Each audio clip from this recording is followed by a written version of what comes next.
think it's so beautiful that we're having this get-together, celebrating the end of our first year. There's a lot to celebrate. You know, one of the big mistakes that we can make as parents, as educators, as mechanchim, is that we focus on the big picture, how much is being done over the year, and we don't focus on each victory, each positive step forward. Child comes home with a better grade. Parents will say, you know, you could do better, rather than saying, wow, it's 5 points better than the last test. Celebrating each victory is a secret to success. This is a tremendous victory.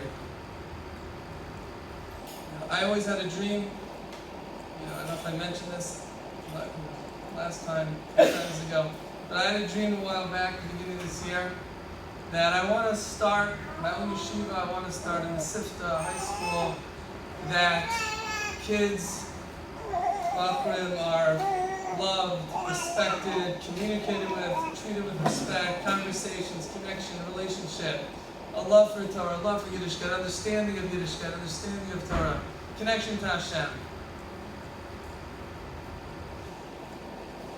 And I was talking to my family, I'm going to do this, I'm going to do this, I'm going to do this. Even started calling some people I thought maybe able to help.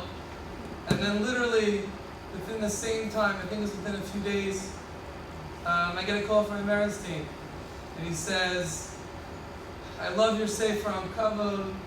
I want you to come down and give a speech, a workshop to my staff about Kavod. Rabbi Moshe couldn't get the staff together for the speech, so Rabbi Moshe said, you know what, come yourself.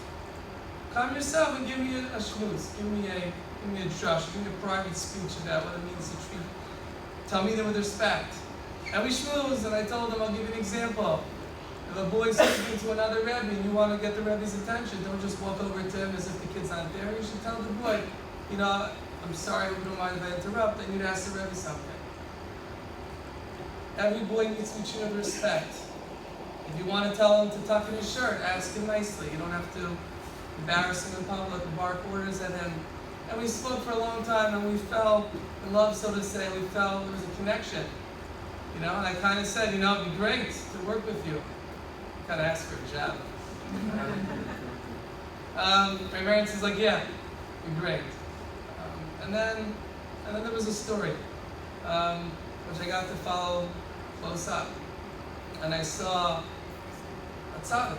I saw a tzaddik who handled a tough situation with grace, careful what he said. It was remarkable to watch. And I said that I will do whatever I can for myself too. That I want to do everything I can to help such a person. And such a person will be blessed by Hashem. Such a person will be blessed by Hashem. And Hashem had a plan.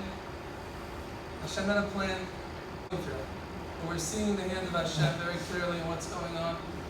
I think the example of a Mr. Cohn epitomizes what this yeshiva is about.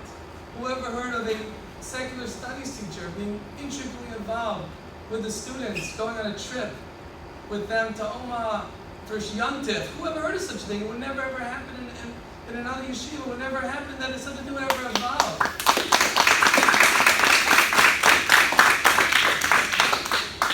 It's a testimony to a Mr. Cohn, but it's also a testimony to the yeshiva, to Rabbi Moshe. If Mr. Cohn was teaching in another yeshiva, it would not have happened. Because in another yeshiva, it's not important that the teacher has a relationship, has a connection to the students. Certainly a secular studies teacher, we have enough problem trying to convince Rebbeim to have that connection.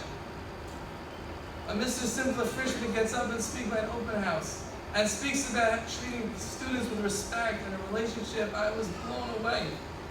If every manal would speak like he spoke. And we have an English principal who understands that. We are very blessed, Baruch Hashem. Teachers like Mr. Cohn, a principal like Simcha Frischman, a Rosh Hashiva like Rabbi Merenstein, a ninth grade Rebbe like Rabbi Monk. We are blessed. We are really blessed. I mean, a staff that exactly believes in Rabbi Merenstein's mission, not because Rabbi Merenstein convinced them, because they believed it on their own, and want to be here because they want to be part of that mission. Hashem saw this is what Rabbi Moshe deserves. Don't know why you deserve it happened to happen this way, but that we don't know. But Hashem, I am very confident. When someone handles adversity the way Rabbi Moshe did, you will be blessed. Yes, Siyata D'Shmaya. Hashem helps people that handle themselves with such dignity, such humility, and such grace. I want to mention Rebbe Tzin as well, how she's handled it and how she's been. And our Merit Singh is able to bring in Baruch Hashem his talents, his love, his heart, his intelligence to help Klal Yisrael. Klal Yisrael needs a yeshiva like this, and not a yeshiva like this. Every yeshiva needs to be like this yeshiva. We're just trying to model what a yeshiva should look like. It's not a shtick that a Rebbe respects the Talmud. It's not a shtick that a Rebbe schmoozes with the Talmud. It's what Hashem says. V'shinam v'napa elu talmidim. That's what yeshiva is supposed to look like. You know, people thought in the open house speech I was trying to bash other yeshivas. I wasn't. I was just trying to speak what a yeshiva should look like. And Baruch Hashem, the yeshiva is starting to form into yeshiva the way we hope every yeshiva should look like.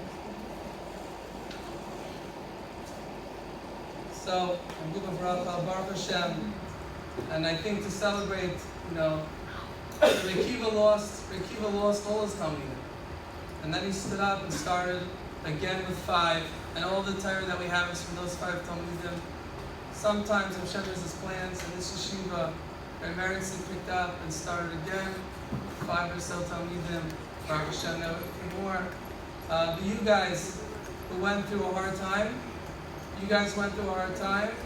and could have thrown in the towel on yourselves, thrown in the towel on yeshiva, and instead of throwing in the towel, you joined our yeshiva, you joined your marriage seat and said, the yeshiva is the most beautiful place to be in, and the yeshiva is a place where I can grow.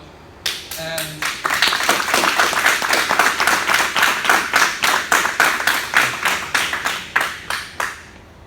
so once again, we thank everyone, Mrs. Rosenblatt, all the parents, and we're very excited. Baruch Hashem, for the future of this wonderful yeshiva, and Hashem should only give us tremendous siyata d'shmaya. Hashem should help us to continue to grow together. Thank you very much.